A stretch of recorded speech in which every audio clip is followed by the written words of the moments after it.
At the center of the arena show, Walking with Dinosaurs, stands a massive challenge. Ultimately, the show is a story, so we're trying to tell a story.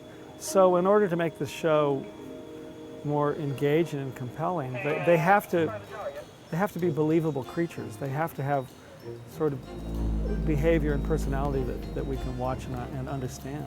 And believe it or not, believability is way more tricky in a live theatrical setting than, say, a movie, like the BBC documentary the show is based on. For one, there's an issue of scale. They naturally move by design with a kind of weight to them. Once the walk cycle is engaged on the big puppets, the way the legs are coordinated and move, along with the musculature underneath the skin, it gives them a sense of weight.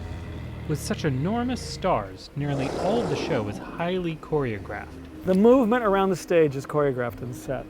The sounds the dinosaurs make are as scripted as the words the actor speaks. Within that framework, they move freely and make it as believably alive as they can. But these are not programmed animatronics. These are puppets controlled by voodoo puppeteers. If you recall voodoo dolls, they've got pins you can stick in it, and it's supposed to hurt your knee or wherever you stick the pin. Well, this is exactly the same. I can rotate the head up here.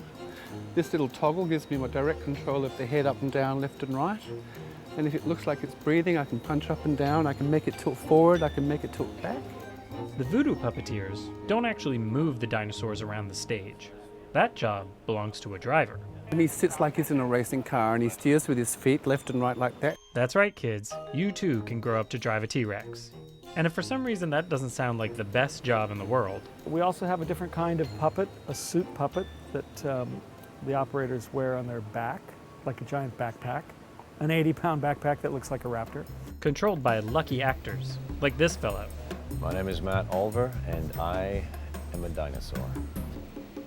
He's actually one of 3 different dinosaurs, each with their own personality and physicality. We have a Lillian Sternus. She's prehistory's first real nasty predator. Beautiful plumage. So we have 3 raptors, and we have a baby Tyrannosaurus Rex.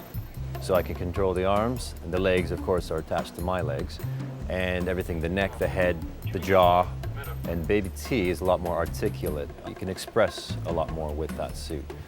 How do performers like Mr. Alva determine what theropods actually express? We watched footage on how a lion eats a carcass and how wolves and hyenas hunt in a pack, as well as how a bird moves, because of course they evolve into birds, and so a lot of very basic similarities, and so we adapted all of that into our performance to try to make something as authentic and enjoyable to watch as possible. And judging by the reactions of audience members, or at least the young ones, the show's mixture of high-tech theater, science, and story is a formula for delight. There's nothing like a giant T-Rex coming down stage and roaring at the audience and having them scream their lungs out. For Science Friday, I'm Luke Groskin.